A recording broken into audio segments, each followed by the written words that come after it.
everyone, it's Miss Julianne from the Wakanda Area Library, and I am here with our April 3rd through 5th STEM Club, and we are learning about rockets. And you might be saying, why rockets, why spaceships? I don't understand. And it's because I've been super excited that we now have our spaceship open in Kid City at the library. So even if you feel like you're too old to be in the spaceship, you can come on down and look at it because it's pretty gosh darn cool. So what are we learning about rockets? Well, we are going to do an Alka Seltzer tablet experiment. So what that means is that you are going to learn about how rockets lift off, because we're going to be doing kind of the same concept, just differently with our Alka Seltzer experiment. So rockets, we always think of the fire that comes out of them, right?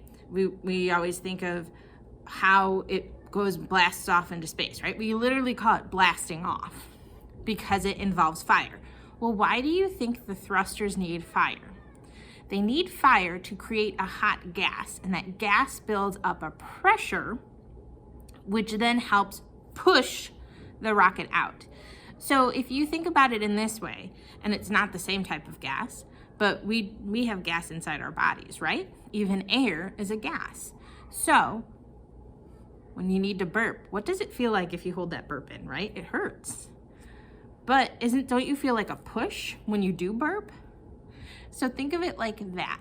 They create a big hot gas that's building up and needs somewhere to go. And if it doesn't go, the energy gets pushed out and thrusts the rocket upwards, which is why they're called thrusters.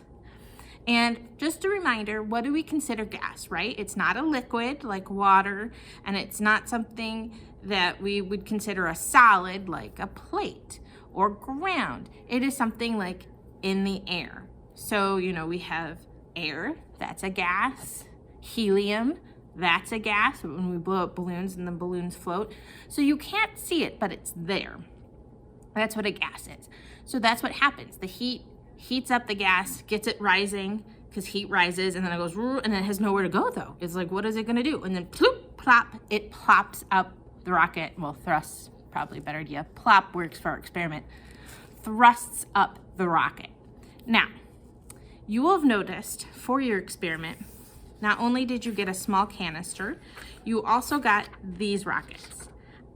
In my experiment, I'm not gonna put the rockets on there because I am doing it in a sink. But you can decorate the rockets, cut them out, and then tape them to your film canister, and that will work. I do want to let you know that I'm doing it in a sink, but I am asking you right now, please don't.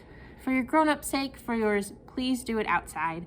I did mine in a sink because it's been terrible weather and I needed to film this by a certain date. But please do it outside, and if you do it inside, definitely wear protective eye gear because you have no idea how fast that canister goes. And if it hits you in the eye, I don't want you losing an eye. If you're doing it outside and you can back off quickly enough, you don't need to wear eye protection. But in a sink, you most definitely do.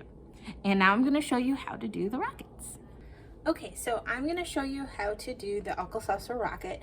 I am choosing not to use the template on the outside, but you were given a rocket template. If you want to cut it out and tape it to the side of your canister, you can do that. You'll see mine is already a little wet because I've been practicing. So there's a few things. Your canister might look like this, or it might look like a traditional film canister. It's going to work either way, whether it's clear or not. And then next thing is you get 2 tablets. So you're going to want to experiment with what size tablets you have. So you can cut one in half and try that. You can use a whole one. That's why you have 2, so you can kind of experiment. Other thing is, you're gonna see that I am doing this in a kitchen sink. Please do not do this in your kitchen sink. I have to have this filmed by a certain time, and it has been icky every single day I have been in at work. So that is why I'm doing it in a sink. If you feel you have to do it in a sink, because it is messy, so you need to do it either in a sink or outside, you need to wear protective eye gear because it's gonna go crazy. I'm just telling you that right now. It's gonna go crazy. You might also want to expect or experiment maybe how much water you use, because I'm finding if I use a little less water than I was told to, it works a little bit better. So we'll just see.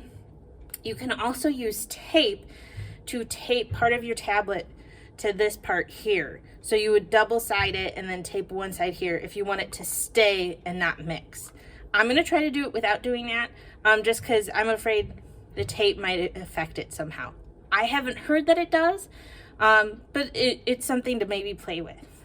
So I'm gonna go with half a tablet.